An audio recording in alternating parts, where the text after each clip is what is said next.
think, Raymond, you mentioned dying as a part of the creative process. You mentioned murder.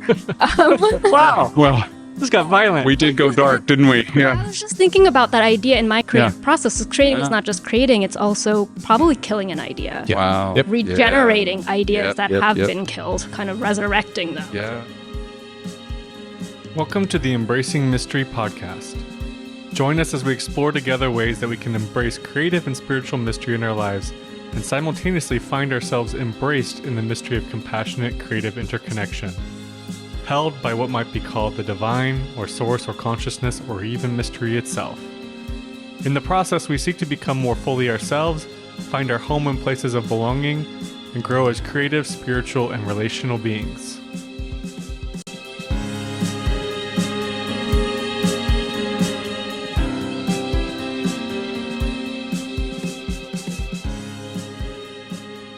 Welcome to episode 2 of the Embracing Mystery podcast.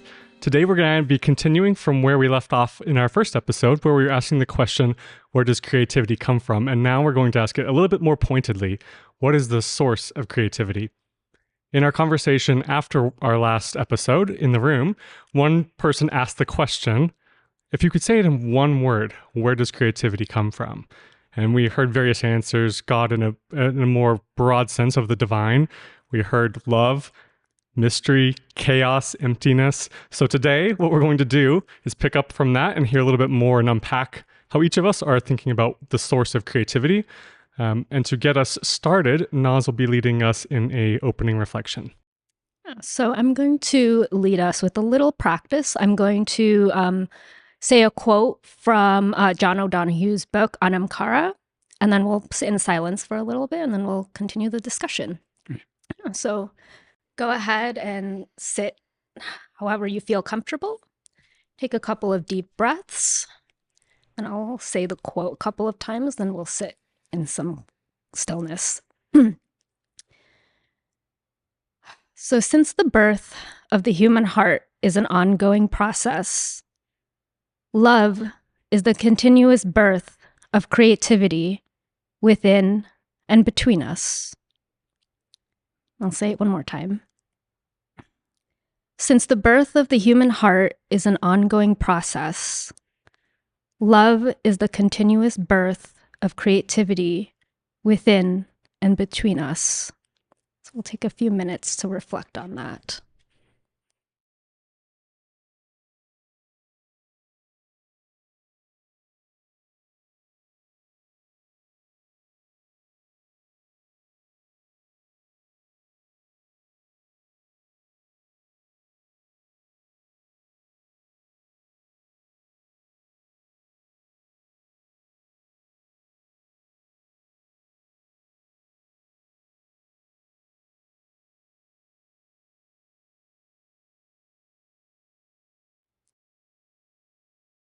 And when you're ready, you can open your eyes or come back into the present moment. Thank you, Nas. As Stephen indicated, we're going to be giving ourselves a chance to unpack a little bit more the single word answers we gave to the question, if you could use one word to describe where creativity comes from, what word would you use? We'll give ourselves a chance to sort of unpack that one by one in our here at the table. And then we're also going to be talking a little bit more about ways that we see convergence between those things, and perhaps even of more interest to our audience and to our listeners and viewers will be, where do we see differences in those things? And we'll be taking time to discuss those and press in. That'll be sort of a free-flowing part of our conversation. And time permitting, we may also get to the question how that affects our creative experience. How does our way of seeing the source of creativity affect our own experience of creativity, and really probably vice versa as well. How do our experiences of creativity cause us to see the source of that? But before we go to all that, we are going to give each other a chance to unpack our one-word definitions, so to speak. And I want us to think of this as if we were making a dictionary entry almost, and just what would be the 2 or 3 or 4 sentences we might use to try to unpack the word that we chose. So, for example, mine was love. And I see that really in a small L love and a big L love, I guess you could say, in that for me, creativity, my own creativity often comes from a place of love or compassion or empathy in my heart towards a person or a situation or even a thing, an animal. And that will then inspire a poetic or musical or song response to try to capture that feeling of love and compassion, which is probably why so many of my songs are sad.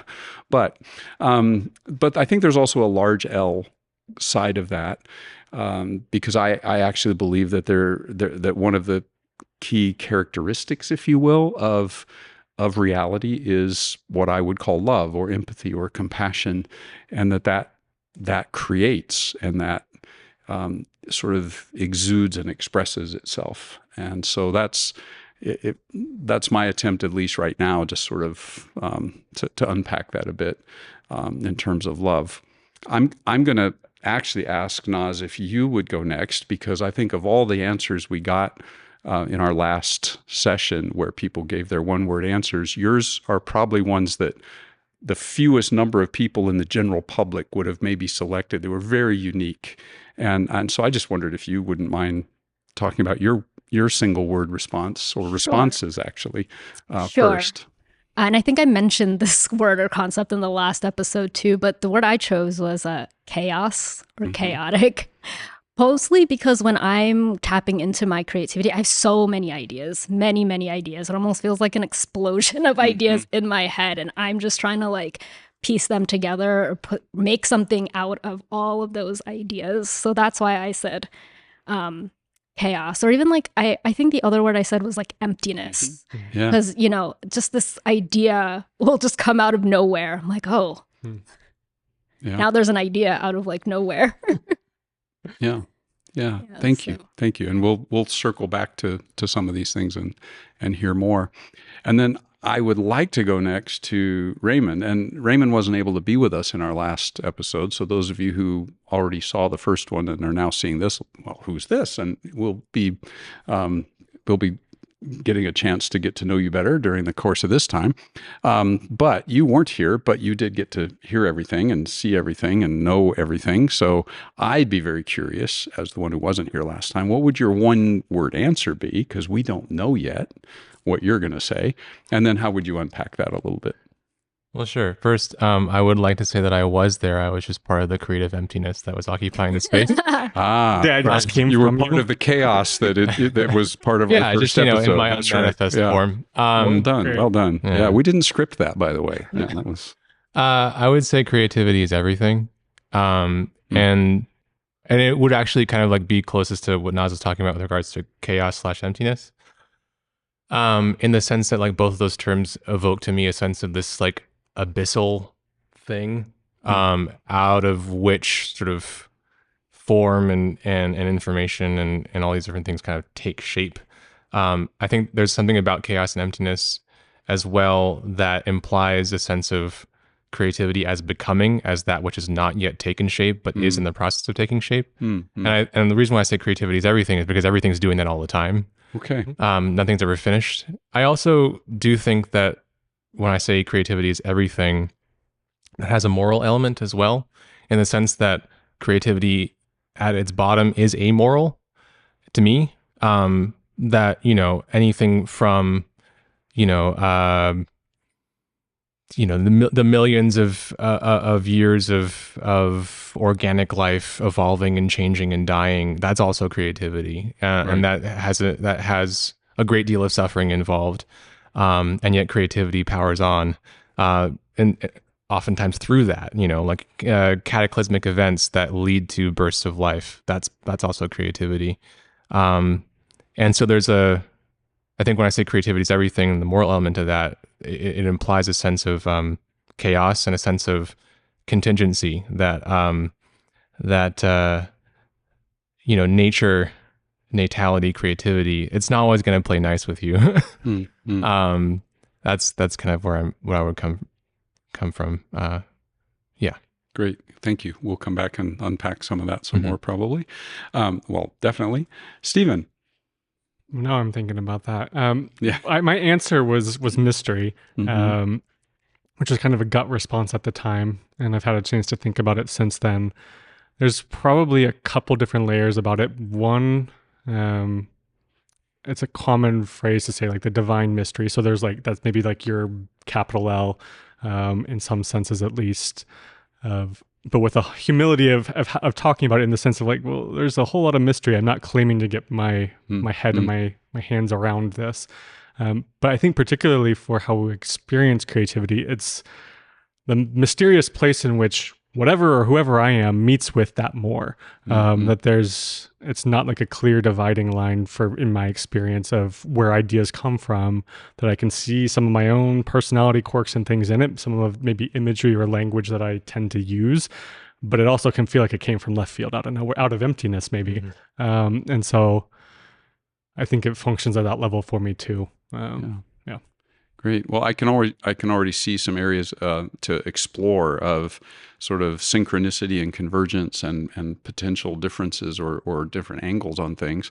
Rather than me diving into that and framing another question, I think what I'd first like to do is just give an opportunity to each of you as well at the table, and you too, Kevin, at the table, for any of us, if you, in listening to one another, if you wanted to follow up with a question of curiosity of another participant in the conversation, or a clarification question, or whatever it may be, to just pose a question to anybody else at the table. I thought I'd just give a chance for that first. So yeah, whoever wants to go first, try that if you've got something, and if not, I'll move on to something else. But I thought I'd try that. Yeah. I have questions for all of you.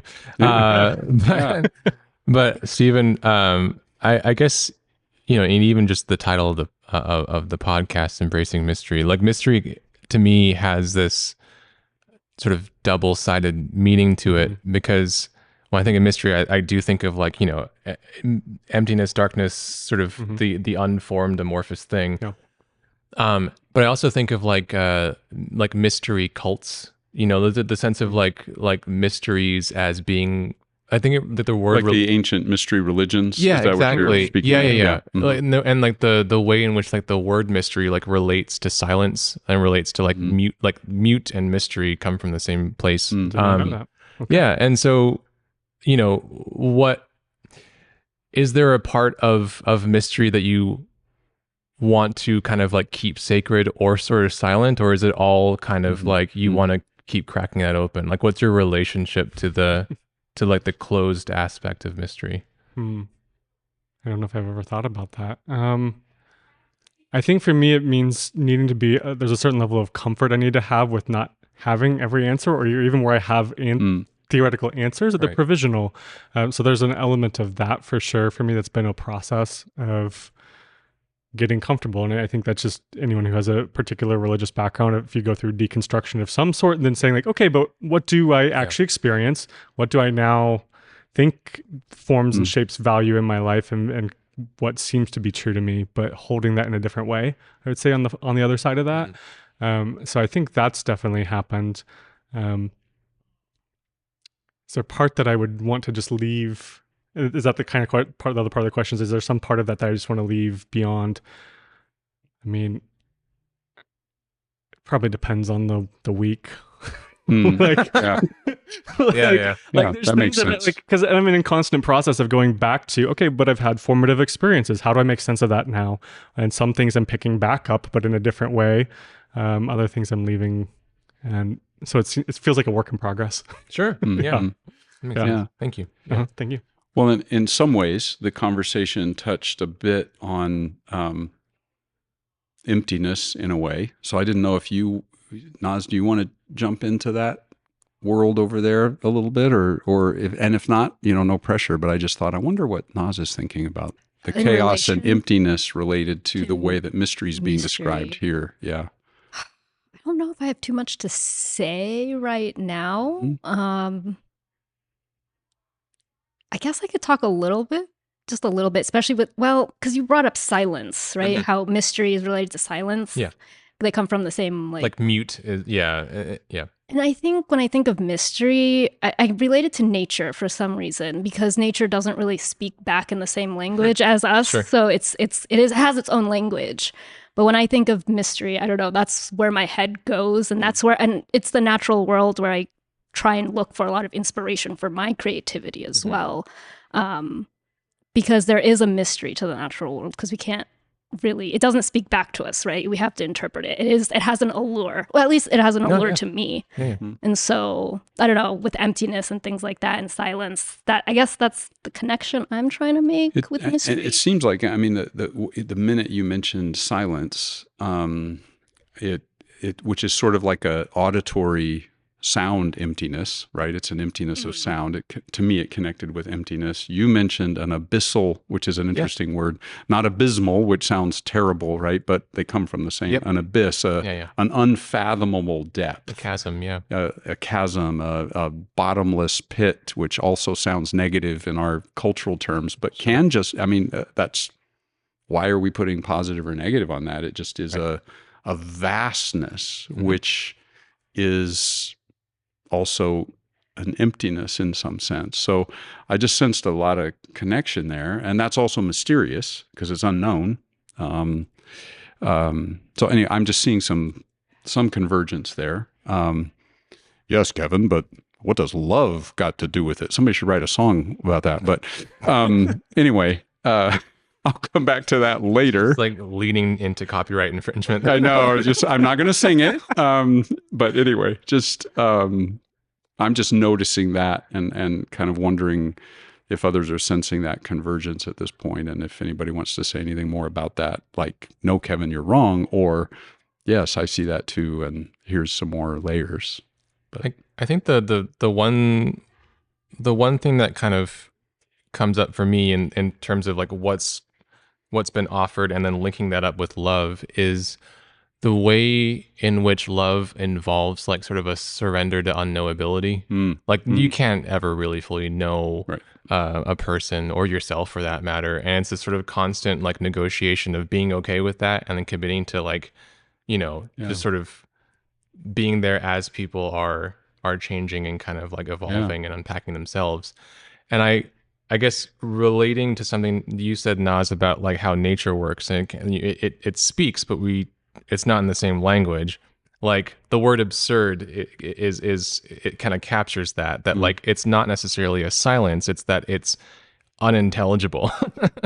I think again, absurd, just more etymological, like wordplay. It's to sound, but to sound in a way that is off.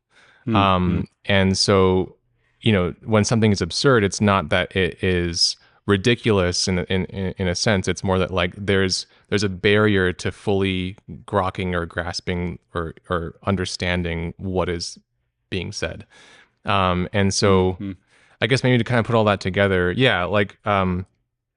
that creativity as love to me kind of captures the fundamental unknowability or absurdity or silence of creativity or nature, and also maybe something about the methodology of being creative is to be loving, to kind of like pay attention and to wait for it to speak in some way. Right. I don't know.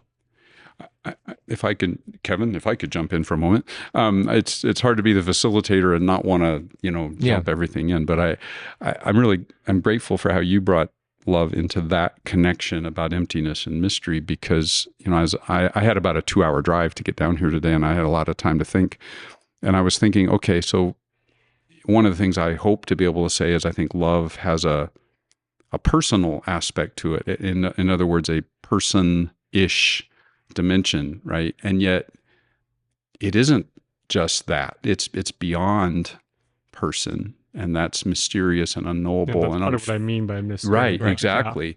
Yeah. And so when I say love, that immediately I associate that with something personal in some way, and yet beyond personhood as we normally think of it, which I think even Stephen the person, Naz the person, Raymond the person, Kevin the person are not persons in the way we normally think. We're extremely And this is what you're getting at, this unknown. Can I ever know Raymond? Right. Right. And the Raymond, if I fully knew Raymond today, he won't be the same Raymond tomorrow.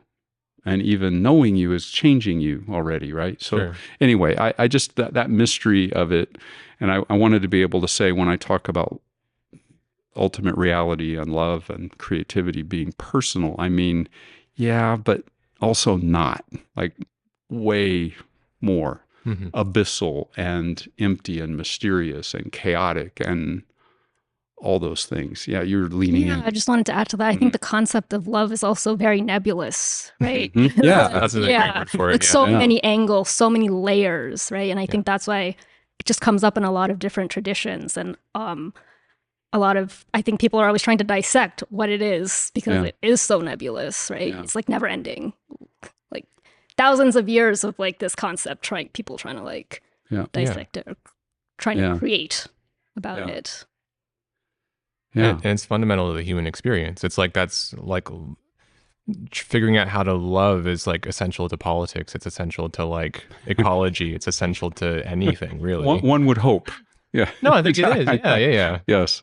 Yeah. Yeah. No jokes, Kevin. I'm a very serious person. Yes.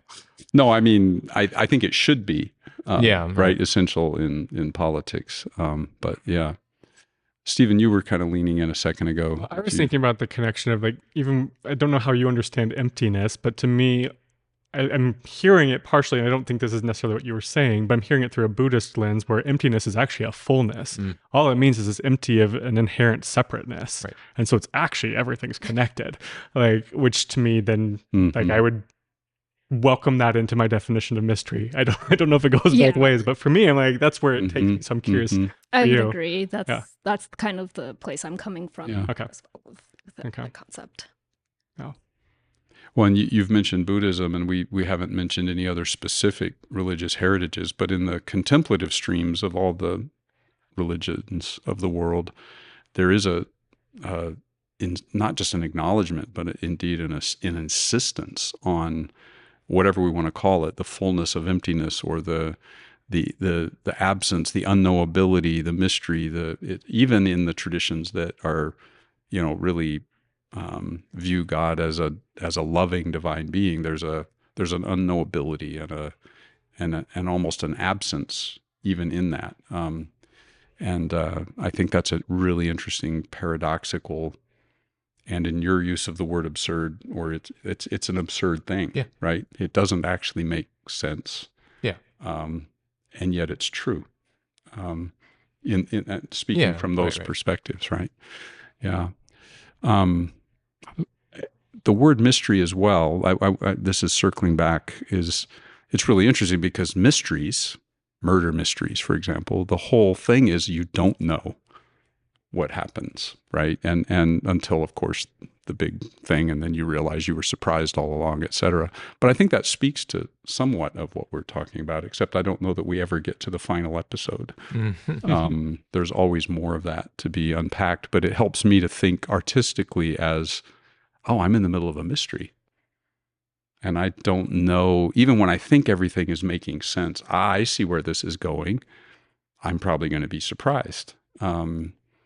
So, and hopefully it's not a murder, but when it comes to creativity, I think there's it's such an experiential component to it. So for me, part of that is when it comes down to how I'm actually creating something, well, I get into a place that I'm pretty still. I don't know if that's coming from me particularly or not, but there's a creativity that flows when you, at least for me, when I posture myself in a particular way to listen. And it bridges it. The same thing is true if I'm doing spiritual direction as when I'm creating a visual art piece. There's this pausing and seeing what kind of comes up and just trusting it and not asking, is that me? Is that God? There's lots of baggage we could put on that word, but is that something else? And for me also, the way I would frame some of that is in terms of consciousness, and it's a whole other set of language, but what else am I tapping into? And is that all in, for me, what would be the divine mystery, but it might be non-theistic for someone else, but still the same experience. Well, part of my role with us today is to watch the clock, and we're starting to get to the spot where we're going to need to figure out how we bring it to not a conclusion, because it's a mystery. This is just one episode. We don't know what happened yet. But to at least some sort of natural stopping point for this conversation. And so I'm not going to take us to that place of how does this impact your creativity? Not at this point. I thought if we had time, we might do that. I think what I'd rather do is have us each, perhaps, if we want to briefly comment on if there's anything in this conversation today that has kind of opened a new way of seeing things for you as you've listened to each other. And just as an example, I think for me, even just the words you've each used and then how you've unpacked them has given me vocabulary that I've been aware of and I'm comfortable with, but I haven't normally resided there in my thinking or in my times of meditation. And I kind of am sensing an invitation to think more about chaos and emptiness and mystery. Even I'm very comfortable, but I don't actually incorporate it into my and the Raymond, some of your terminology today as well, just the everything, and yet the everything that is abyssal and beyond, and all of that. I just sense I'm actually kind of excited to be home tomorrow and sitting in my little meditation spot and incorporating some of that. So for me, that's been very rich and helpful. But anyone else, just anything that kind of was new for you today, or sparked a new curiosity or question, or however you want to share a bit about how you've been processing today? I'll say a couple of things that came up in conversation. I think, Raymond, you mentioned dying as a part of the creative process. You mentioned murder. Wow. Well, this got violent. we did go dark, didn't we? I was just thinking about that idea in my creative process. Creating is not just creating, it's also probably killing an idea. Wow. Yep. Regenerating ideas that have been killed, kind of resurrecting them in many ways. So really kind of good. sitting with that aspect of creativity as well, which I feel like I don't really think of. So once I feel like I kill off an idea, I feel like, oh, that's it, I can move on. But it's like, does it ever actually go away? That's really good. I'm going to add that to my list of things that I'm. So when you have if you're doing a daily practice of some creativity, you're killing ideas. So Well, when I'm writing a poem, I'll delete some lines. okay, you're there's a little death in it. No one knows. Yeah. Yeah. I don't think I'm very comfortable with death. I need to get more comfortable. But thinking about destruction as part of when things fall apart in life, I don't see that as, oh, that's just the other half of creation process of things being created ongoing in whatever sense of creativity. I don't receive it that way. Yeah. So I think I'll need to be sitting with creativity as everything and seeing it. To me, a lot of that resonates in the positive sense of well, everything is an expression of creative overflow of things coming into being and out of being, the manifest expression of however you want to define reality. It's at play in some sense, flowing into form and out of form. Sure. But the death part of it. Yeah. There's only so much space for everyone, Stephen. Fair enough.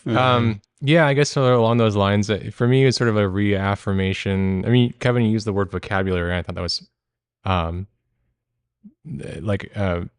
a good word to kind of latch onto for me, because I think the wonderful thing about these kinds of conversations is that you realize the perspectivism of the world, and how it's important to not be dogmatic about any particular approach or sort of way of seeing things, and especially if you're talking about creativity as a practice, having an infinite toolbox I feel like is kind of the best thing to do.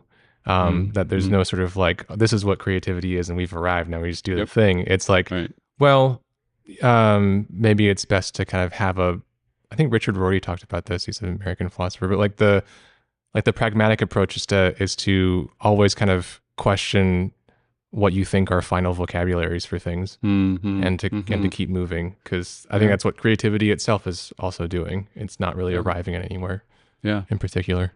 That's really, really helpful. The vocabulary I have at the present might be helpful for now, but maybe it needs to die and move on. Right? Yeah. Well, thank you for that, the conversation today. The Embracing Mystery podcast, one of the things that's very unique about the Embracing Mystery podcast is that it's not just a podcast. The podcast really is just the beginning of a conversation, and it's really a community-driven event, so to speak, or series of events. And so we really value the part of our podcast experience that happens when we stop recording, and those of us who are in the room get to sit around and continue the conversation. We also really value the comments and reflections that people share with us who are listening or watching. And so we really want to encourage each other to continue reflecting on things. And so just a few thoughts as we conclude this session and send ourselves off either to further conversation in the room or to your own reflections if you're watching or listening. But if you had one word to describe the source of creativity, what might that be? And how has the conversation today perhaps inspired or shaped some of that, invited you to think in certain ways, expand your vocabulary, if you would? What are some ways that today's conversation has given you new insights and thoughts that you might not have had before you entered this space with us? New questions, new curiosities, and maybe points of tension and concern and things you don't necessarily yet feel fully that you've metabolized or aren't fully comfortable in your inner being yet. Those are really important to pay attention to as well, and we'd love to hear from you about those things. And then we will be starting to take up the conversation perhaps in the next episode. We'll see where it goes. About how our ways of seeing the source of creativity impacts our creative process. Raymond actually mentioned that a little bit just today, a few moments ago. And also, how does our creative experience or our experience of creativity in turn reflect or help us reflect on our understanding of the source of creativity? So we really look forward to hearing from you, and we look forward to the ongoing conversations and the conversation we're going to have in the room after filming this episode, and we'll see you next time.